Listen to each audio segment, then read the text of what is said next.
Let's bring you this story now. The 11th of February 1990 saw the release of iconic freedom fighter Nelson Mandela after 27 years behind bars. Today marks the 30th anniversary of when Madiba stepped out of the Victor Verster prison, now known as the Drakenstein Correctional Centre. That's where my colleague Vuyo is touring the Victor Verster house this morning. And Vuyo, good morning to you. That house, the feeling, have you ever been there before? Perhaps let's start there. I had never been inside, and I can tell you now, it does give you some goosebumps. Or in fact, right where I'm standing is the lounge, and they have pretty much kept the furniture that Nelson Mandela had back in the day. This, of course, being where he was incarcerated for the last 14 years of his prison sentence, up until that day when, of course, he was released. Well, right on the walls here are paintings of him with F.W. de Klerk, who, of course, was the man who made that final call to release him. Let's come now to this other lounge. This is where he used to apparently relax, but right now it's got pictures of him.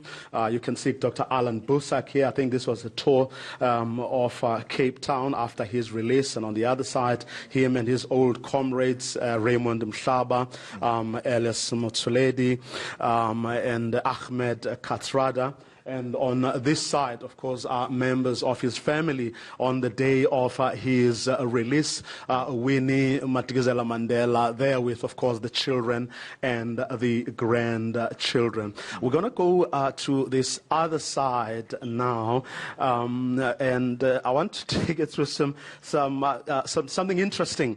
I was told by some of the people who are very familiar with this place this morning. This apparently is the kitchen sink, and what he apparently used to do is whenever Winnie arrived to come and see him, he would run the water, and the two of them would stand here so that they could have a private conversation that other people wouldn't hear. And I want to very quickly take you through to his bedroom in the interest of time, because there's a couple of interesting things that were said to me about this bedroom and, of course, the bathroom right next to it. Now, this is the bedroom. It's about 7 by 6 meters.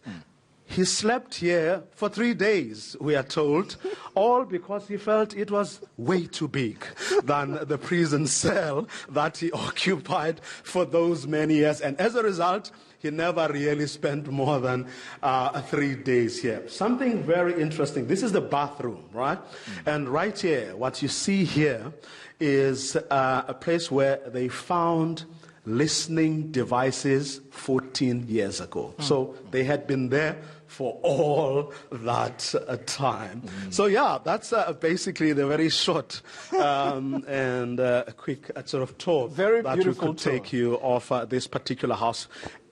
A little later on, of course, there's going to be a conversation here. Some members of the Release Mandela campaign, the people who served in the committee, people like Mohammed Vali Musa, Trevor Manuel, and others, are going to sit right outside. There's a whole arrangement there for a panel discussion. They're going to reflect on this day, go down memory lane, but of course reflect also on the life and times as well as meaning of Nelson Mandela in the context of the state that our nation is in currently. Well, Vuyo, just a very quick one from me. The person who was part of that very committee that was leading efforts as he was being released that day, and you see him in some of that old footage, is our current president, Cyril Ramaphosa. Today, significantly, he's actually going to give the same, a speech at the same balcony where Madiba gave that famous speech after being released that day. 30 years on, perhaps touch on what the president is possibly going to tell the nation about where South Africa finds itself today. Indeed, I mean, as many people, South Africans and indeed the world at large would have seen on that day, he was the man who was clearing the way for Nelson Mandela as he came out of this house and all the way to Cape Town, where outside the City Hall, he held the microphone for him as Nelson Mandela delivered his very first speech after spending all those 27 years in prison. Some people call him this day, he was the water boy or Capella on the day. And today, of course, he is the head of state. He is South Africa's president.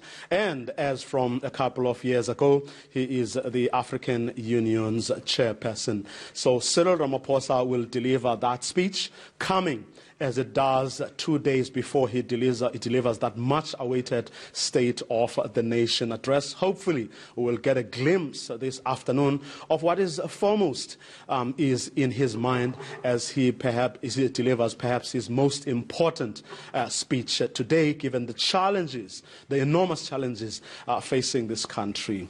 All right, Vuyo Mvogo, thank you very much for that nice tour of the Victor Verster prison. And of course, it's important that the president, let's remind you that the president, when he took office, he has been saying for the longest time that he is modeling his leadership on that of Matiba. Well,